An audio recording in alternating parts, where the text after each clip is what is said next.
Donald Trump has said that the U.S. should take over the Gaza Strip and that Palestinians living there should be resettled elsewhere. The U.S. president made the comments at a press conference with Israeli Prime Minister Benjamin Netanyahu at the White House. Trump suggested U.S. redevelopment of Gaza could bring stability to the region. Netanyahu called Trump's proposal worth pursuing, saying it could, quote, change history. Trump said that the U.S. would take care of the reconstruction of the war-torn territory and didn't rule out sending troops to do so. The U.S. will take over the Gaza Strip, and we will do a job with it, too.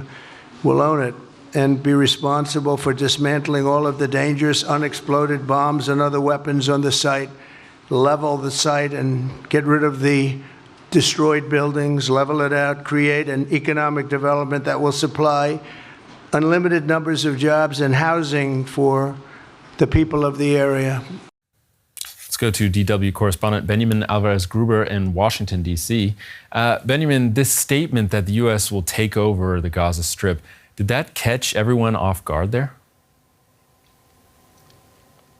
Absolutely. In the White House East Room, where this press conference between President Trump and Prime Minister Netanyahu took place, it definitely caught everyone off guard. The U.S. president's plan to turn Gaza into what he called the Riviera of the Middle East really sent, you could say, shockwaves through the press corps in the White House. All of us frantically checking the transcript, searching for other sources, also trying to talk to colleagues to see if we understood him correctly, because President Trump's new plan to, as he said, take over, and that is a direct quote, the Gaza Strip is not only illegal under international law, we're talking about forced displacement of hundreds of thousands of people. And this is not a relocation, as some might try to phrase it, but it's expulsion from their own land, and forced displacement constitutes a war crime in international armed conflicts. And what reactions have we heard so far to Trump's vision for Gaza? There are many reactions because the president's plan drew swift opposition and are certain also to roll the ceasefire talks between Israel and Hamas. Some Democrats call the idea reckless, also unreasonable. Others, like the Democratic Senator Chris Murphy, said that Trump, and I quote, totally lost it. And from other countries in the region, there's been a statement that was put out by the Foreign Ministry of Saudi Arabia saying that their position on the establishment of a Palestinian state is firm and unwavering. They rejected any infringement on what they called as the legitimate rights of the Palestinian people, whether through Israeli settlement policies, land annexation, or attempts to displace the Palestinian people from their land. We will definitely have more reactions from the region tomorrow when they wake up to this news, but also from a senior Hamas official that was quoted here in the agencies, who called this a recipe for generating chaos and tensions in the region, adding that the people of Gaza will not allow such plans to pass. And this was a highly anticipated visit to the White House by Netanyahu. It was not only their first visit since Trump has become president again, but it was also the first international visit from a foreign leader. Did Netanyahu get out of this meeting what he came for? I think he got far more than what he hoped for. He was smiling all the time, looking over to President Trump, who he called the biggest friend of Israel. If we look at the pressure that he's been facing back home, also how he arrived here with many protests, he will extend his stay in Washington, D.C. to have many talks with leaders of Congress, also with members of both sides of the aisle. He had another meeting also on Monday with the special envoy of the Middle East. Now with Trump too, with this new ideas, but there are so many questions that are now open. So this press conference literally had more questions than answers, because one of them is saying what this new idea of the US president would mean for the already fragile ceasefire, because some say that the prospect of forced displacement of hundreds of thousands of people might be a reason for Hamas to resume fighting. So there are many things that still need to be answered.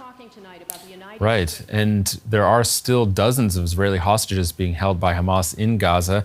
Did Trump and Netanyahu, did they discuss plans to secure their release?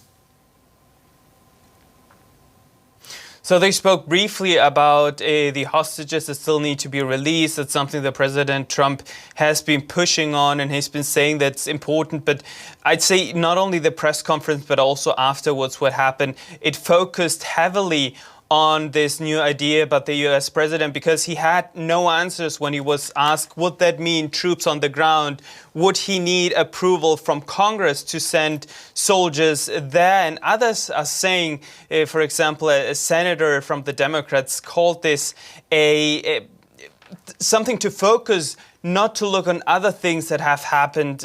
Donald Trump has only been in power for 3 weeks now, and one Democratic senator also said that media will keep talking about this, and politics also, and that Trump would have won with other things he had managed to get through in these last couple of days. I'm joined now by Tanya Kramer, DW correspondent in Jerusalem. It's good to see you, Tanya. Is this plan to resettle Palestinians outside of Gaza a serious proposal at this point, something that Netanyahu would actually support?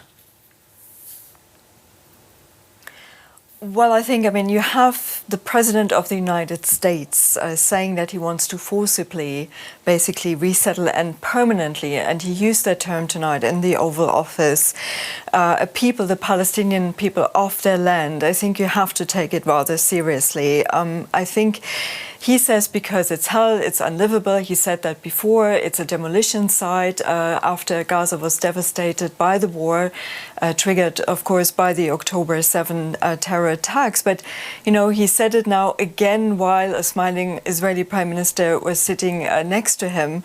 And I think he also evaded any question about the Palestinian state there by reporters. And although countries, you know, he has previously said should take Palestinians in, like Jordan and Egypt, have strongly rejected that, I think this could be seen as a major policy shift now coming here again and again. We are hearing this now from the US president. And I think it's rather unsettling for Palestinians, but also many others here in the region to hear that time and time again. If you could you also explain why Jordan and Egypt have rejected this proposal before? Because they're saying basically this is a forcible transfer, and they will not be able to take in those, Palestinians. I mean, this has been a long-standing policy as well. Jordan would not take in more Palestinian refugees. Already parts of their population are refugees from previous war, from 1948, from 1967. Egypt has all through these years always rejected such a notion that Palestinians should be displaced from Gaza. So they have no interest in doing so right now. And so Netanyahu is the first foreign leader to visit the White House after Trump was inaugurated for the second time. What does Netanyahu want to achieve with this visit to Washington? Well, I think for Netanyahu, it is, first of all, I think just the visit itself is very important for him, that he is the first leader being invited, the first international leader being invited to the White House. This is for him important, also very important domestically, you have to say.